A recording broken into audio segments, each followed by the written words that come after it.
For millennia, people from different countries, cultures, and backgrounds have found direction and encouragement in the inspired pages of the Bible. In His day, Jesus directed listeners to search the prophecies of Scripture to find Him, the only way of salvation. 2,000 years later, as we stand on the brink of eternity, we no less need the purpose and hope God's Word provides. Sacramento Central Church brings you Receiving the Word, timely Bible messages presented by Pastors Chris Buttery and Mike Thompson. Amazing revelations await you in God's holy word, the Bible. Hoje eu pensei em falar sobre a rude cruz. Eu acho que a cruz é um assunto que nós às vezes o consideramos muito familiar, mas nós nem sempre ponderamos sobre a profundeza desse assunto. Então hoje eu somente quero falar sobre a rude cruz.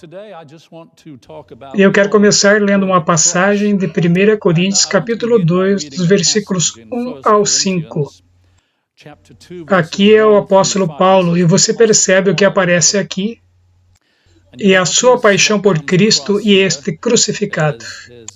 E isso não é muito depois de sua viagem para Atenas, onde ele tentou filosofar com os gregos e os epicurianos e os filósofos, e ele percebeu que há um lugar para o debate em certas arenas, mas quando você traz diante das pessoas a verdade da salvação, sempre centra-se na cruz de Jesus Cristo. Então, ele escreveu isso para os Coríntios. E eu, irmãos, quando fui ter convosco, anunciando-vos o testemunho de Deus, não o fiz com ostentação de linguagem ou de sabedoria, porque decidi nada saber entre vós, senão a Jesus Cristo e este crucificado. E foi em fraqueza, temor e grande tremor que eu estive entre vós. Minha palavra e minha pregação não consistiram em linguagem persuasiva de sabedoria, mas em demonstração do Espírito e de poder, para que a vossa fé não se apoiasse em sabedoria humana, e sim no poder de Deus. E o poder de Deus aparece quando nós vamos à cruz e nós contemplamos o maravilhoso dom do nosso Salvador Jesus Cristo. Então, quando nós contemplamos e consideramos o seu sofrimento terrível, o primeiro ponto que vem à minha mente é que a cruz nos mostra a inconcebível glória e as infinitas e extasiantes alegrias da vida eterna e do céu são tão incríveis e inimagináveis e impressionantes, e que Jesus tão desesperadamente não quer que nós percamos essa experiência. Em outras palavras, por causa da sua vida vivida previamente no céu, ele sabia que era muito bom para nós perdermos isso. Consequentemente, Jesus não queria que nós perdêssemos isso. Então, ele estava disposto a pagar o preço definitivo para que nós pudéssemos estar lá. Então, do outro lado da moeda também, quando nós olhamos para o mesmo Jesus, nosso Salvador crucificado, sofrendo, morrendo, nos mostra um outro aspecto, um outro quadro, o qual é retratado aqui, que são os horrores da segunda morte. Então, inimaginavelmente terrível, que as agonias e as tristezas e o horror são tão terríveis que Jesus não queria que nós tivéssemos que morrer aquela morte. E por essa razão também ele morreu por nós, desta maneira, na cruz. Então, a rude cruz com o Salvador crucificado e morto fala sobre dois destinos eternos e opostos, a vida eterna e a morte eterna. A nossa decisão deveria ser uma conclusão antecipada. Quando nós ponderamos detalhadamente nos sofrimentos de Jesus por nós, e esses sofrimentos começam no momento em que Jesus se tornou pecado por nós e carregou os nossos pecados por nós. Em 2 Coríntios capítulo 5, versículo 21, diz assim: aquele que não conheceu o pecado, ele o fez pecado por nós. É verdade, e é um mistério em certo sentido, mas tão logo Cristo tomou os nossos pecados sobre ele, A lei de Deus se levantou e o assaltou como seu adversário implacável. A lei violada e ofendida de Deus condenou e trouxe maldição sobre Jesus. Como autor de todo o mal humano desde Adão, determinado a encontrar sua sentença de total e absoluta justiça, a quebrada e ofendida lei de Deus. Se você pudesse ter um retrato disso, a lei quebrada e ofendida de Deus tomou a sua ardente maldição para descarregar a sua raiva sobre o Filho de Deus. Ele mesmo que proclamou seus princípios do Sinai, o autor dessa lei, agora se tornou a vítima dessa lei violada e enfurecida. E essa lei, ela não faz acepção de pessoas quando se refere ao pecado. E espancou a sua vítima desamparada e sem resistência, até que o corpo, a mente e o espírito gentil de Jesus se tornaram uma massa sangrenta e rasgada, silencioso por horas, com lábios trêmulos e o coração quebrado. Jesus recebeu as violentas chibatadas, até que a lei, sem fôlego, exausta e gasta, não pôde mais levantar o seu braço. Com a testa encharcada e sem força, a lei liberou o sangue de sua mão dolorida. E a sua voz acusadora, agora muda e silenciosa, enfim, com nada mais a dizer, a lei se voltou do seu objeto de indigna ira e silenciosamente foi embora.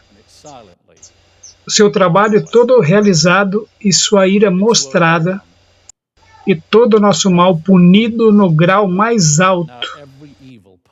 Contudo, naquele lugar escuro de inexplicável sofrimento, o Filho de Deus pagou o resgate para toda alma perdida e indigna.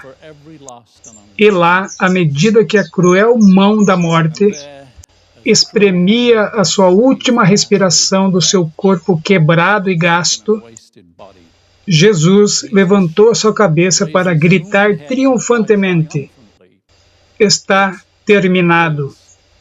Tal foi o preço pago por nossa salvação. Mas o que nós deveríamos fazer com o coração agradecido e de joelhos? Alcançar a mão da fé e agarrá-la.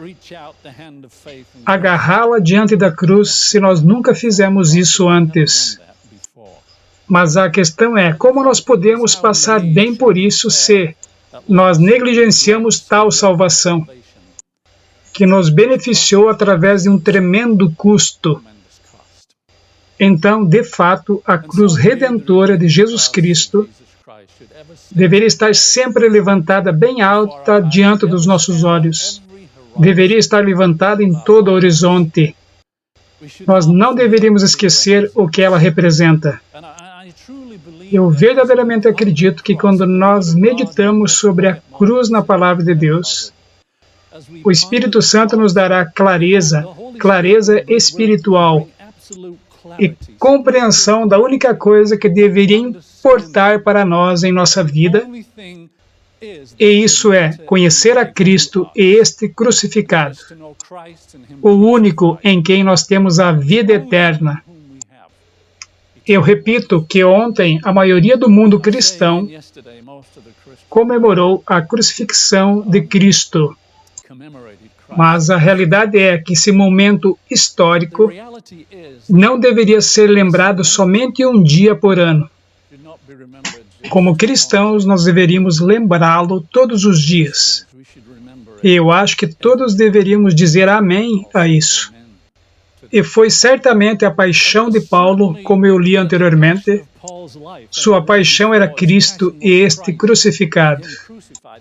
Esse é um tema recorrente em todas as suas epístolas e pregações.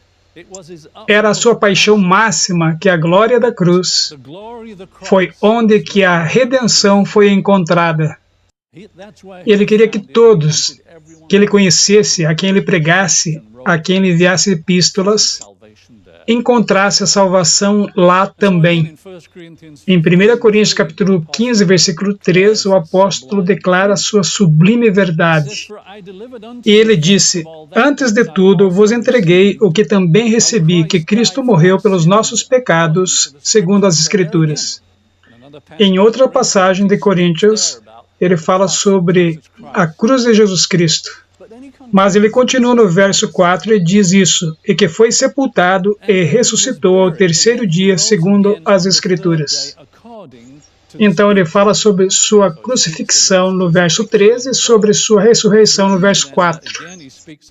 E novamente eu tenho que repetir o que eu disse alguns minutos atrás, que a maioria do mundo cristão celebrará a ressurreição de Jesus Cristo. E é claro, isso é tão crucial quanto a sua morte. O seu levantar da morte é tão crucial que quando ele morreu, não só pelo fato de que Jesus, ao fazer isso, derrotou a morte, mas se Cristo não tivesse se levantado da morte, tudo o que ele tinha alcançado na cruz teria se tornado ineficaz. Deixe-me ler isso de 1 Coríntios capítulo 14, quero dizer 1 Coríntios capítulo 15, me desculpem, versos 14, 17 e 18. E diz assim: e se Cristo não ressuscitou, é vã a nossa pregação e vã a nossa fé. Verso 17. E se Cristo não ressuscitou, é vã a vossa fé e ainda permaneceis nos vossos pecados. Verso 18. E ainda mais, os que dormiram em Cristo pereceram. Então, nós temos que nos lembrar de algo significativo aqui. Nós acabamos de ler em 1 Coríntios capítulo 15, versículo 3, que Cristo morreu por nossos pecados, e nós acabamos de ler em 1 Coríntios capítulo 15, versículo 17, que se Cristo não ressuscitou, vocês ainda permanecem em seus pecados, mesmo sabendo que Ele morreu por eles. Então nós fazemos a pergunta: isso significa que o derramamento do seu sangue não foi o suficiente? O derramamento do seu sangue foi totalmente suficiente para lavar todos os pecados de cada ser humano. Mas o sangue expiatório que Cristo proveu a todos nós, através da sua morte aqui na terra, esse mesmo sangue deveria ser aplicado a nós no céu para se tornar eficaz. Em outras palavras, nós estamos olhando aqui para o que eu chamaria do princípio expiatório, da provisão e da aplicação. A provisão foi feita, o sangue foi derramado, mas deveria ser aplicado.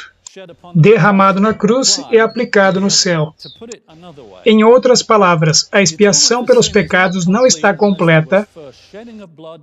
Ele derramou seu sangue aqui embaixo e aspergiu seu sangue lá no céu. E esse princípio de expiação foi estabelecido por Deus através de todo o sistema do antigo pacto. Havia o derramamento de sangue no pátio e o aspergir do sangue no santuário, através da mediação dos sacerdotes. Esses aspectos descreviam como Jesus viria para derramar o seu sangue como sacrifício e, seguindo-se a isso, aspergir o seu sangue e realizá-lo completamente no santuário celestial, onde Ele ministra por nós como nosso sumo sacerdote. Sem o aspergir, o Novo Testamento não teria efeito. Prestem atenção no que diz Hebreus capítulo 12, versículo 24. E Jesus, o mediador de uma nova aliança, e preste atenção nisso, e ao sangue da aspersão, ele não está falando sobre o derramamento. O derramamento está implícito, como já tivesse acontecido. Ao sangue da aspersão, que fala melhor do que o de Abel. Então, a Bíblia é bem clara. Se Jesus não tivesse se levantado para aspergir e aplicar os méritos do seu sangue no céu, o novo pacto jamais teria sido ratificado. Nós jamais poderíamos ter sido salvos, mas Ele se levantou e o seu sangue prevaleceu, não somente para começar a nova aliança, mas também para aspergi-lo e aplicá-lo a nós, como uma expiação pelos nossos pecados, em um nível individual, sempre que nós precisamos. Mas lembrem-se, há algo mais. Quando Jesus aspergiu o seu sangue por nós, na nova aliança não foi somente para nos justificar, mas também para nos santificar e nos limpar do pecado. Então nós podemos ser transformados em santos e justos cristãos, que podem experienciar através do poder do seu sangue o novo nascimento e encher os nossos corações com amor ardente pela justiça e nos dar poder para andarmos alegremente em obediência à lei de Deus, não como um meio para ser salvo, mas como uma consequência de já estar salvos por sua graça e a promessa de Deus de escrever a sua lei dentro dos corações dos cristãos santificados e nascidos de novo. Nós podemos ler isso em Hebreus capítulos 8 e 10. Por causa da lei do amor, esta é outra razão. Ele nos dá poder para guardá-la. A razão pela qual nós deveríamos querer guardá-la é quando nós nascemos de novo, Ele nos dá a graça. Ele a escreve nas tábuas do nosso coração. E a aguardamos não para sermos salvos, porque já estamos salvos. Mas a razão é, sempre que nós quebramos a lei de Deus, nós o ferimos. Nós ferimos Jesus, nós o desapontamos. Nós trazemos vergonha sobre o seu nome. E nós o magoamos.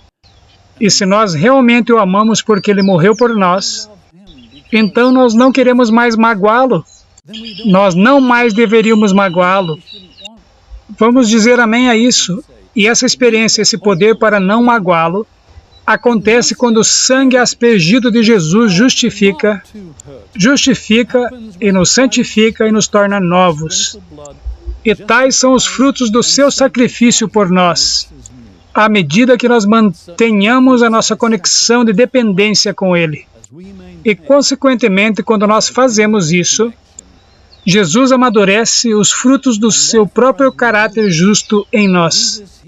E à medida que Ele vive em nós para nos preparar para o seu breve retorno, para nos coletar como troféus do seu grande sacrifício, Ele está pronto para nos levar para casa, para o céu, para viver com Ele em glória.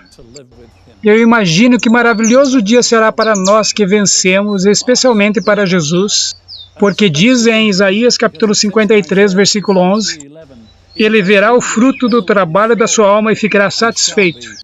Mas eu tenho uma pergunta, eu apresentei isso antes.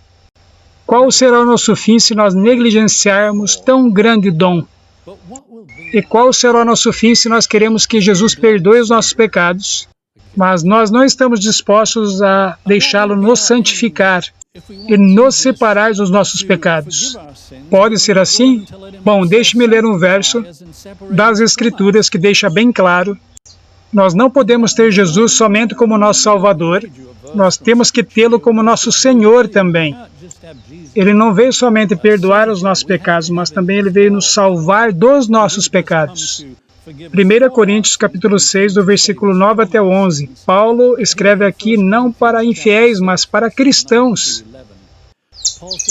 Não sabeis que os injustos não hão de herdar o reino de Deus? Não erreis, nem os devassos, nem os idólatras, nem os adúlteros, nem os efeminados, nem os sodomitas, nem os ladrões, nem os avarentos, nem os bêbados, nem os maldizentes, nem os roubadores herdarão o reino de Deus.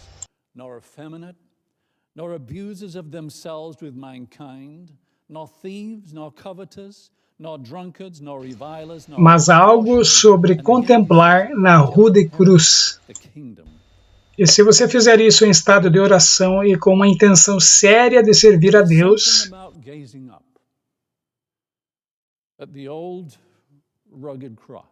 isso trará entendimento espiritual e aguçada clareza mental. E nós deveríamos perceber, se nós quisermos realmente entrar no reino de Deus, e Ele derramou o seu sangue e aspergiu o seu sangue Nós devemos estar dispostos a deixá-lo nos separar de todo o pecado que o crucifica novamente. Quando nós vamos até a rude cruz e nós vemos o sofrimento pelo qual Jesus passou, como morrer por nós e o preço que ele pagou, nós deveríamos perceber, nós deveríamos ter aquela clareza e o foco mental e espiritual que, ao fazer isso, ele não nos deu licença para continuar a pecar. De fato, nós denegrimos esse santo e sagrado sacrifício que foi dado a nosso favor por Deus, porque Ele nos ama. E Ele nos ama muito, muito. Então agora vamos agradecê-lo por sua misericórdia. Ele anseia por nos perdoar, Ele anseia por tornar o Evangelho uma realidade em nossas vidas. Então, para concluir, eu gostaria de contar uma pequena história que vocês já ouviram antes. É sobre um jovem, ele é chamado o Filho Pródigo. Está em Lucas capítulo 15. Vocês conhecem a história, ele deixou a casa de seu pai. Ele acordou mais uma manhã para enfrentar outro dia na fazenda de porcos. E à medida que ele estava lá fora alimentando os porcos e vivendo outro dia em uma vida desperdiçada, em Lucas capítulo 15 diz: e tornando-se em si. O que significa tornando em si? Significa que uma luz entrou e a claridade apareceu. E ele começou a pensar seriamente: o que eu estou fazendo nesta fazenda de porcos? Por que eu estou desperdiçando a minha vida? E tudo ficou claro para ele. Então, se você puder imaginá-lo lá, olhando para o vazio e largando aquele balde de comida de porcos e começando a pensar como a vida era tão boa. Ele tinha um lar, estava com seu pai, e ele tinha segurança. E é claro, a parábola está falando sobre a eterna segurança, aonde ele tinha tudo, mas foi embora, deixou tudo. E agora ele contempla a bagunça que ele fez com a vida dele. Ele começa a pensar sobre seu pai na sua casa. E ele começa a pensar: será que meu pai ainda se lembra de mim? Eu me pergunto se ele ainda pensa em mim. Você pode imaginar isso, que pela primeira vez em anos, e as lágrimas começaram a correr em seus olhos. Ele tentou lutar contra isso, mas perdeu a causa. Quando ele percebeu, as lágrimas estavam escorrendo pelo seu rosto. Ele começou a pensar ainda sobre seu pai. Ele disse: eu tinha tudo de bom, o que eu estou fazendo nesta fazenda de porcos? E novamente ele pensa: eu me pergunto se meu pai ainda se lembra de mim. Eu me pergunto se ele ainda pensa em mim. Eu me pergunto se ele ainda me ama. Então, é claro que pergunta. E provavelmente ele ponderou se as portas ainda estavam abertas para ele entrar e dizer ao seu pai que ele sentia muito. E provavelmente pensava: eu posso ser seu empregado, eu não preciso viver na casa, eu posso viver no estábulo. Qualquer coisa seria melhor do que viver nesta fazenda de porcos. Então, vocês conhecem o resto da história, certo? Ele começou a voltar para casa e sua fala estava toda ensaiada. E ele começou a pensar: será que ele vai se lembrar de mim? Será que ele vai se lembrar de mim? Ele começou a se aproximar da casa e reconheceu os arredores familiares. E lá estava a casa, no topo da colina.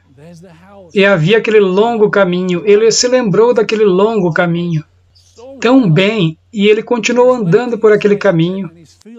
Ele estava sentindo-se nervoso, estava decorando a sua fala. Eu me pergunto se ele pensa em mim, se ele se lembra de mim. Será que ele ainda me ama? E ele está subindo até lá, murmurando. E ele vê a casa à distância e lá está ela com as portas abertas. Lá na varanda, depois de todos estes anos, ele ainda reconhece a forma. Não é o servo, não é o seu irmão mais velho, é o seu pai. O seu pai está lá na varanda. E ele não imagina que o seu pai não está lá por acaso. Mas seu pai está lá esperando por ele, esperando por sua volta para casa. Bem, vocês conhecem o resto da história. À medida que ele se aproxima, o seu pai olha e ele sabe no mesmo instante, aquele é o meu menino. E ele vai por aquele longo caminho e o seu filho vê seu pai vindo. E ele começa a ensaiar a sua fala e ele diz, pai, trata-me como um... E o seu pai o envolve com seus braços. E ele segura seu menino bem firme. E seu pai diz, filho, seja bem-vindo ao lar. Você quer dizer que você ainda se lembra de mim? Sim, eu lembro-me de você. Eu nunca me esqueci de você. Você ainda me ama? Eu nunca deixei de te amar, filho. Você me perdoa? Sim, claro. Eu posso viver no celeiro. Não, você não terá nada disso. Então, vocês sabem como a história termina. Eu estou concluindo com essa história, por isso, que se há alguém lá fora, hoje, que desperdiçou seu tempo e foi embora, talvez pela primeira vez, aos pés da rude cruz, e à medida que você contempla os sofrimentos de Jesus, e você vê o que representa e que o céu é tão maravilhoso, ele deu o seu tudo, então ele não o perderia. É isso que nos mostra. E quando você olha para a cruz, ela te diz também que a segunda morte é tão horrível e que Jesus morreu para você não experienciá-la. E se a cruz fala com você, como realmente eu faço, e você obtém essa clareza, entende o seu dever para Deus, para você mesmo e para o mundo, e você decide, e aquela clareza vem até você, e você vê o que Deus requer, e você diz para Deus, eu estou disposto. Eu não posso fazer por minha própria força, mas por sua graça, por sua obra em mim. O que o sangue borrifado de Jesus pretende fazer, me santificar, me purificar, me polir, tudo o que eu preciso ser. Então, quando Ele voltar, eu poderei ser como Ele. Eu estou aqui, Senhor, eu quero começar novamente. Eu dou a você o meu coração, aqui e agora, neste lugar. Se esse é o seu desejo, entenda que esse é o desejo de Deus há muito tempo. Então eu apelo para você, não recue. Venha até Jesus agora. E um dia, quando você alcançar aquele reino da glória, como o apóstolo Paulo, você estará naquele mar de vidro e você olhará em volta e você verá milhões como você, que vieram de todos os tipos diferentes de contextos, mas através de uma coisa, através da cruz, da rude cruz, você estará lá com todos. E lá estará Paulo, que foi decapitado por causa da cruz. E lá estará Pedro, que foi crucificado de cabeça para baixo. Todos os mártires que foram queimados na fogueira. E todos os mártires de lugares como Coreia do Norte, até hoje, quando as pessoas têm sido martirizadas. E todos estarão lá, e todos terão histórias para contar. Porém, ninguém se levantará e falará, que grande mártir eu fui. A única coisa que estará no lábio de todos é que um maravilhoso Salvador morreu por mim. E é por causa de Cristo e este crucificado. E não foi por nenhuma razão além dessa que eu estou aqui diante do trono de Deus hoje. Jesus quis que você tivesse o céu a qualquer preço. Então, não recue, venha agora para a rude cruz. Deixe que Jesus o limpe e saiba com certeza que você é dele. E um dia, quando ele voltar, você será como ele. Deus o abençoe.